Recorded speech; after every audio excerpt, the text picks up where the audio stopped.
Private First Class Martin W. Carlson, a Pennsylvanian, stood guard at the entrance to the rearmost 2nd Platoon pillbox as we approached. He was a medic, although medics were usually attached to rifle companies from a battalion medical detachment, and Carlson was a bona fide member of Company I. When the company had found itself short a medic once in France, Carlson, who had had some medical training before being transferred to the infantry, took over and was a medic from that time on. "They let anybody stand guard these days," I joked as we reached the pillbox. "Yes, sir," Carlson smiled.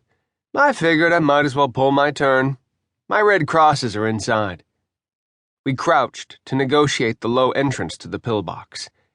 The entrance was the fighting aperture from which the Germans had defended the pillbox, since all emplacements in the area were designed for defense to our rear.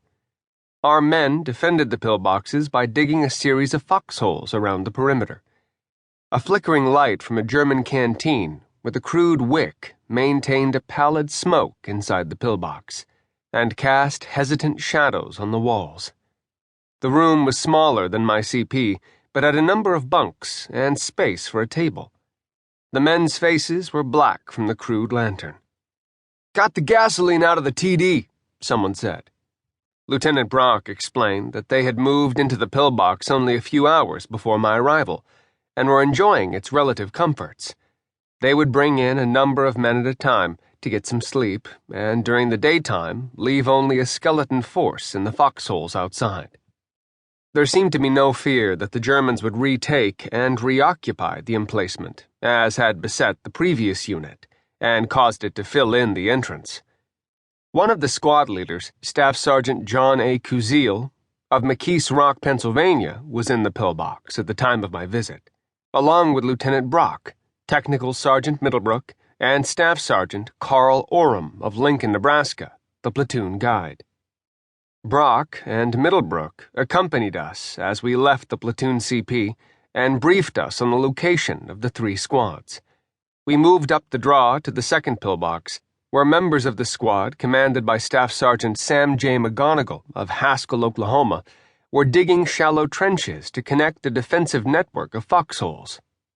Under a raincoat, to protect it from the dampness, stood a .50 caliber machine gun.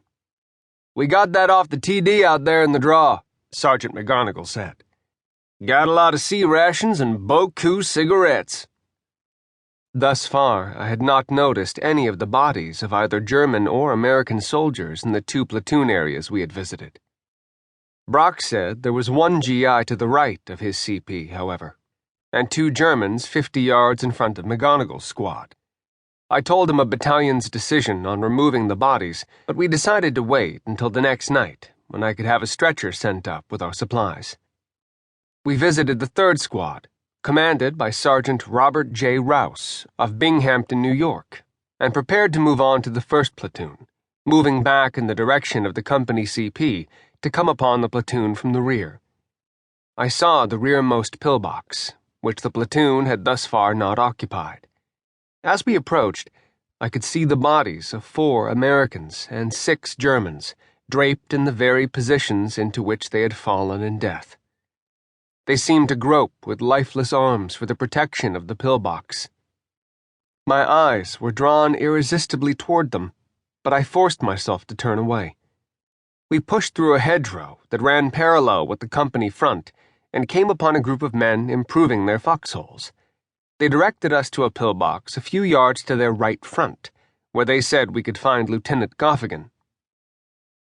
The area here was even darker than the surroundings, for the tall trees shaded the faint glow of light which did successfully penetrate the clouds from the hidden moon.